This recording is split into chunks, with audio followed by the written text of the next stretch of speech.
হইলো এই রেসিপিটা রাঁধতে গেলে আমার কিন্তু আমার জামাইয়ের দৌড়ানি খাইতে হয়। মোটামুটি বলা যায় এটা দৌড়ানি রেসিপি, জামাইয়ের দৌড়ানি রেসিপি। চলেন আজকে এই রেসিপিটা আপনাদের সাথে শেয়ার করি।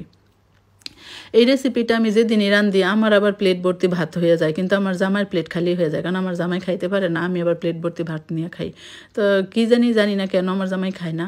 সব মানুষের এইটা পছন্দ, কিন্তু আমার জামাই একমাত্র মানুষ যার এটা পছন্দ না। আমি এই তরকারি রান্না করার পরে বুঝছেন ঘরের মধ্যে যত রকম ফ্রিগ্রেন্স দিয়ে রাখি, পারফিউম টারফিউম যত আছে, সুগ্রান মম দিয়ে রাখি, তারপরও কেমনে জানি জামাই বেটা দরজা খোলার পরেই ঢুকে কইব নিশ্চয়ই তুমি আজকে এটা রাঁধছো।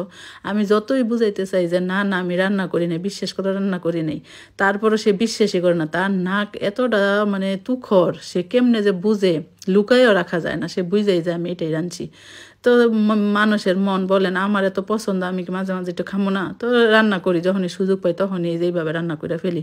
তো জামাইরও জোর করে খাওয়াই, হেও খায়, খাই আবার কয় যে মজাই লাগে, কিন্তু সে গ্রান্ড আবার নিতে পারে না। তো আজকেও আবার জামাইরে না জানাই এই জামাই দৌড়ানি রেসিপিটা করলাম, দেখি বাসায় এলে কী হয়। তো যাই হোক, দৌড় দিলে আপনারা আবার আমার একটু রক্ষা করেন, তো আমি তো আবার এটা ছাড়া চলতে পারি না। তো এই তো দেখতে দেখতে আপনাদের সাথে কথা বলতে কত সুন্দর করে রান্না করে নিলাম। নিশ্চয়ই আপনারাও রেসিপিটা কিন্তু শিখে নিছেন। তো চলেন, রান্নাবান্না যেহেতু শেষ হয়েছে, তো মজা করে সবাই মিলে একসাথে খাই দেই করি গা। বক বক করে লাভ নেই, পেটের মধ্যে এমনি দৌড়াইতেছে ইন্দুরে, কারণ এত মজার রেসিপি রান্না করলে তখন আর আসলে কথা কওয়ার মতো সময় থাকে না, মন চায় কখন প্লেট ভর্তি গরম ভাত নিয়ে এই রেসিপি দিয়ে খাবো। তো আপনাদেরও নিশ্চয়ই ভালোই লাগছে আমার দুইটা রেসিপি। তো ইনশাল্লাহ সামনে আরও নতুন নতুন এরকম উল্টাপাল্টা রেসিপি নিয়ে আবারও হাজির হব। তো আজকের মতো চলেন বিদায় নেই, এখন যাইয়া গামলা বইরা ভাত নিয়ে বসে বসে খাই গিয়া। তো আল্লাহ হাফেজ, ইনশাল্লাহ আবারও আসবো।